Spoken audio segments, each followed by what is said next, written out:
A terceira, capacitação técnico-operacional continuada. E, por fim, uma capacidade de articulação política para a mudança das relações dessa sociedade. Para finalizar, é fundamental que discutamos, que possamos discutir com a população sobre a rede de serviços, né? Que rede de serviços é esta? Se essa rede está adequada às necessidades dessa população e se possui qualidade e efetividade na sua ação. Somente com a problematização da questão social e com o envolvimento da população é que podemos construir uma sociedade voltada aos interesses humanitários e não aos interesses do capital. Penso que no debate poderemos discutir um pouco mais sobre essas questões. Muito obrigada.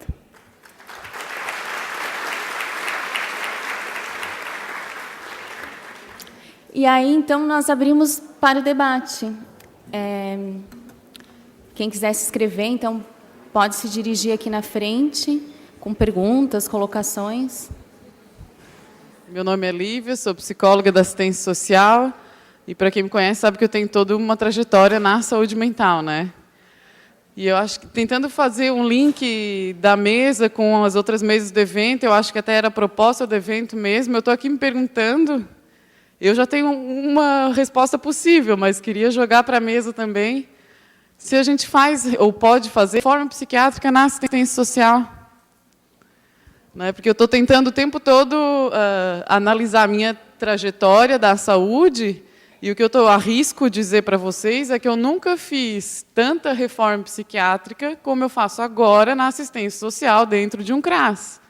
E não estou falando de psicoterapia, de clínica, de nada. Estou falando de garantia de direitos, de protagonismo do usuário, né? De acesso a direito a pessoa em sofrimento psíquico, a um CAPS, né? Porque isso a gente vive no nosso dia a dia o tempo todo, né? De que, como o Felipe apontou de manhã, que os CAPs deveriam ser territorializados, né? E na prática eu não conheço nenhum, né? Sempre o território é da abrangência do município todo. O que acontece é que a gente, a assistência social, na lógica da garantia de direitos, que é o objetivo da política, tem que chamar o CAPS para cumprir a sua função no território, né? E isso é reforma psiquiátrica e assistência social. Então, eu arrisco dizer que eu faço mais reforma psiquiátrica, enquanto psicóloga, nas possibilidades de inserção do psicólogo nas duas políticas, eu arrisco dizer que eu faço mais reforma psiquiátrica na assistência do que num NASF da vida. Era isso, estou aqui viajando, não sei o que vocês tiram disso. Então, a Lívia, eu conheço bem a Lívia. Então, Lívia, eu acho que quando tu falas da reforma psiquiátrica, eu acho que tu estás falando assim, de um movimento, né, um movimento social, político, reivindicatório, né, no sentido de assegurar todo um olhar realmente de cidadania, de asseguramento de direitos. Eu acho que sim, eu acho que esse espaço, eu concordo contigo, né, eu acho que isso cabe sim muito bem à assistência social. Inclusive, acho que vários profissionais, né, que tentam fazer isso na saúde, às vezes esbarram em dificuldades maiores por causa da questão da organização do trabalho e que na assistência a gente encontra um terreno muito fértil para poder desenvolver, fortalecer a população nesse sentido. Né? Quando eu penso, por exemplo, numa ação do CRAS que a gente participou, que era uma ação de rede, onde a comunidade se organizou para reivindicar que eles queriam melhorias para aquela escola, que era uma escola que estava abandonada, que estava, né, talvez até em vias de fechar, e que a gente fez parte, assessorando, né, instrumentalizando e auxiliando da forma como a gente podia aquele movimento a se fortalecer, aquela organização comunitária, e isso foi conquistado, e eles conseguiram, né, conseguiram a reforma da escola. Então, sim, e eu acho que a gente tem que poder falar dessas coisas com mais tranquilidade também, desses trânsitos, né? Porque, claro, a gente não vai ter essa atribuição específica né, do trabalho específico ali psicoterapêutico da saúde mental, mas esse aspecto do reconhecimento por parte do usuário de que a saúde é um direito seu, de que ele tem direito, né, e de que ele pode ir em busca, de que essa comunidade pode se organizar para estar indo em busca, para estar exigindo do Estado que se cumpra o seu papel, eu penso que sim.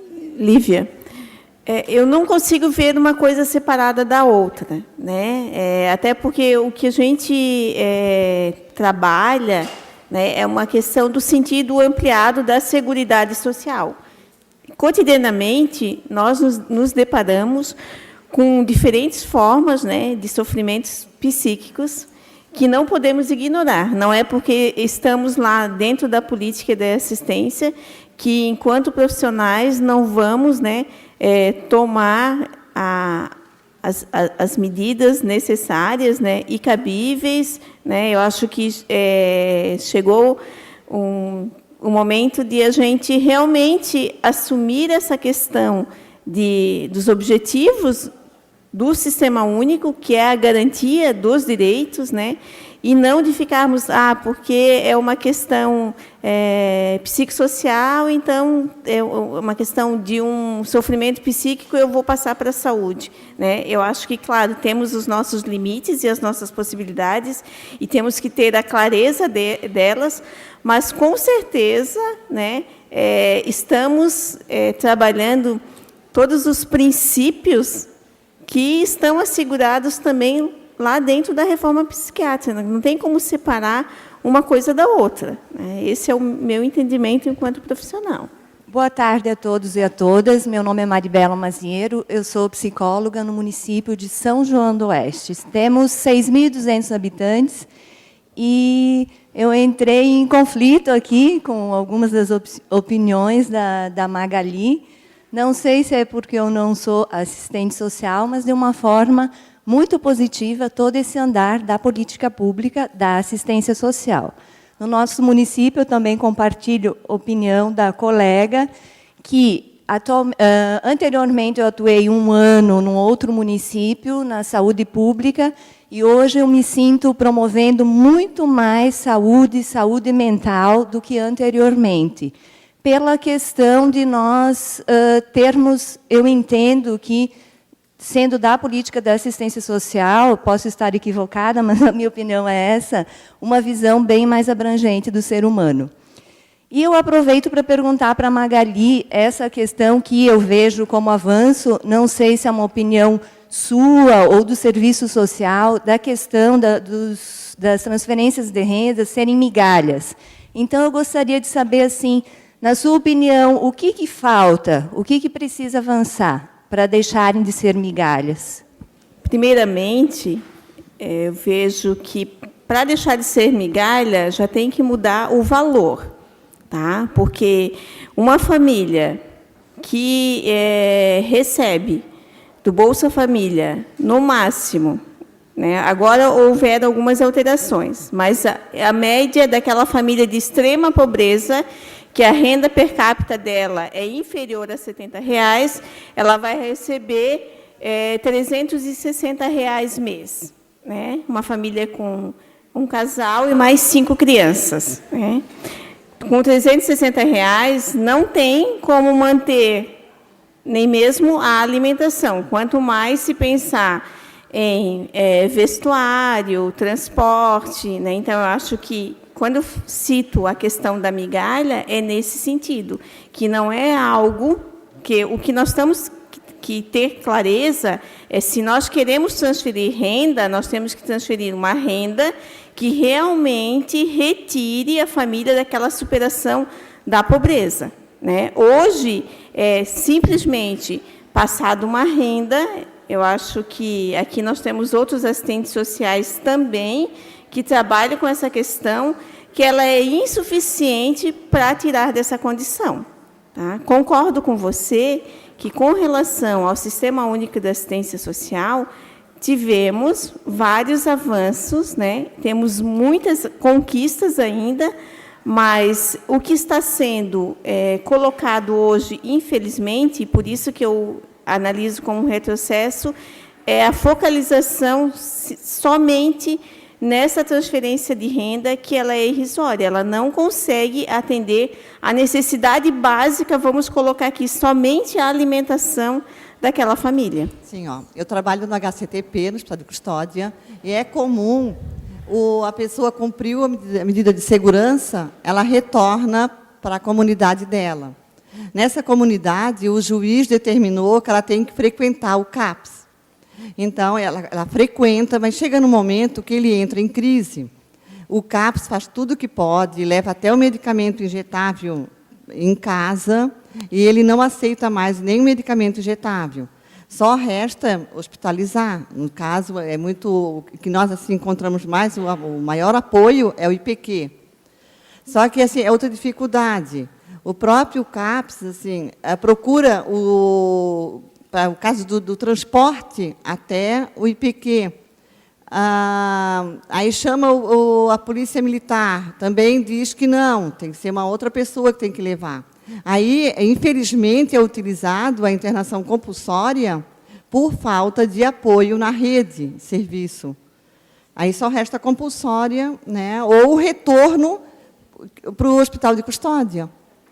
Então, assim, eu queria saber se tivesse esse acolhimento inicial, que não precisasse nem ir para o hospital, né, ou, de repente, o IPQ fica por pouco tempo, retorna para a comunidade. Mas, assim, essa falta de apoio do serviço na rede é que está levando para o IPQ. É um círculo vicioso. Os pacientes estão saindo do hospital de custódia, por falta desse apoio, retorna para o hospital. Então, essa é uma questão bem específica, né? Eu vou pedir que a Lívia possa responder a partir da experiência dela na saúde mental. Não, então, em situação de crise, o SAMU tem o dever de atender e... Hã? Então, minha senhora, o SAMU diz que não. O SAMU diz que não conversa com a psicóloga, só conversa com o médico. O SAMU faz isso, é ilegal. A lei garante que o SAMU deve atender. Essa é a função do SAMU. Dentro do RAPS, que a gente viu hoje de manhã, são 7 componentes que compõem a RAPS, a Rede de Atenção Psicossocial. No componente de atenção, urgência e emergência, é composto por CAPS 3, leitos em hospital geral, né, e não em hospital psiquiátrico, né, mas no nosso caso, a nossa retaguarda é só o psiquiátrico mesmo, e atendimento do SAMU, inclusive com capacitação. Se lembra que o Felipe falou que é uma função do CAPS é fazer a supervisão dos serviços hospitalares do seu território, dos hospitalares e do SAMU também. Infelizmente, a gente não tem, mas por isso que tem que acionar a assistência social, eu acho, fazer um trabalho intersetorial, né? Denunciar no Ministério Público e fazer cumprir a lei.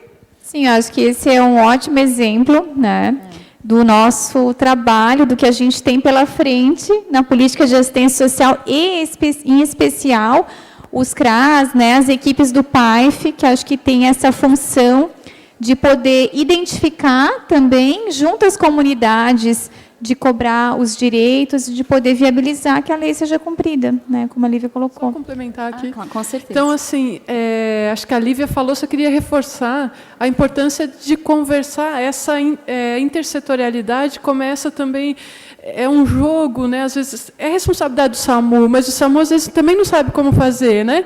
Então, se eu faço parte da rede, por que não vamos sentar, fazer estudo de caso, buscar estratégia? A gente vê muito isso, porque ninguém sabe como lidar com essas situações. E até que ponto não tem alguma coisa que a assistência também pode fazer no trabalho com a família, né? Então, assim, porque então é o SAMU, então ele atende, né?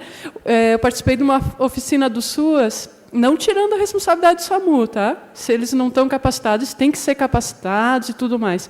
Mas acho que a gente pode ser solidário também, porque vai ter questões na assistência que a gente também não vai dar conta e, de repente, é responsabilidade nossa, né?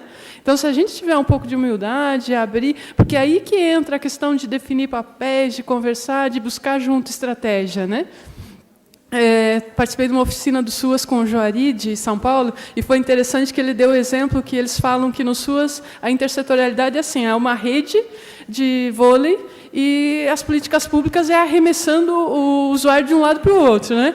E assim, é mais ou menos, lembrei o exemplo dele, porque é um pouco isso. É claro, não é culpa de um de outro, não é nesse sentido, mas é assim, do quanto a gente precisa fazer um esforço para integrar. E às vezes depende de um esforço nosso, enquanto profissional, de dizer, vem cá, vamos sentar, vamos conversar, chamar o nosso gestor para ele chamar lá alguém da saúde para sentar e conversar. Infelizmente, é nesse miudinho que a gente vai conseguir avançar. Se a gente ficar só cobrando a responsabilidade do SAMU, talvez a gente não consiga daí, porque ele sozinho não vai dar conta, né? Então, só nesse sentido.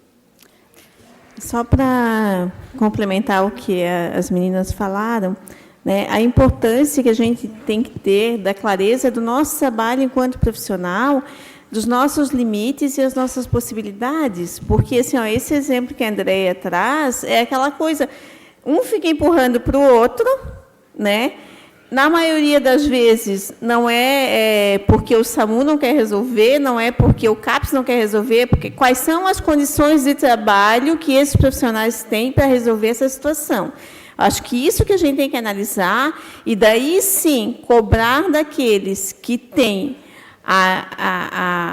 o dever de estar, que são os responsáveis pelas políticas públicas, que são os gestores e que têm que dar condições de trabalho para que os profissionais possam realmente resolver a situação daquele usuário que necessita naquele momento. Então, daí a importância de a gente discutir, né, o nosso dia a dia de trabalho, as relações que nós temos enquanto trabalhadores das diferentes políticas, para poder estar atendendo à necessidade do usuário e cobrar do Estado, né, o seu papel. Manuel do CRAS Trindade.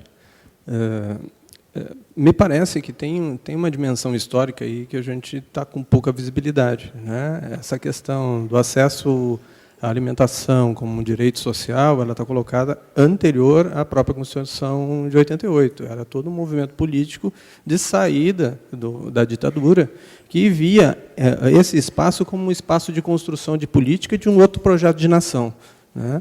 Então, isso não é à toa, essas diferentes, a chamada pedalada, né? Eu pedalo porque isso me gera medo. Isso faz parte da construção, por exemplo, da própria loucura como fenômeno, né? Então, nós temos leituras históricas necessariamente que tem que ser dada visibilidade.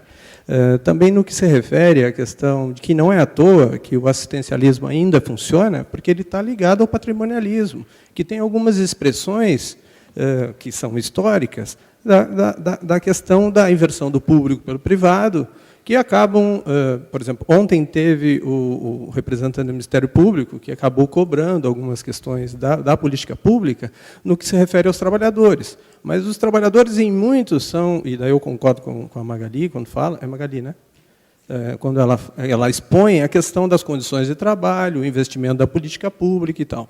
Por quê? Porque não se faz política pública sem dinheiro, e sem uma implicação daquelas pessoas que estão lá colocadas para trabalhar, né? Tem um certo incômodo do ponto de vista da assistência, porque muitas das pessoas que trabalham na assistência não se veem como usuários da assistência, que é um pouco diferente do enquadre da saúde, até mesmo pela configuração de poder, que é muito diferente, né? No que se refere à saúde, até mesmo a paridade na representatividade dos conselhos de direitos é muito diferente. Na assistência, é governo e não governo, né?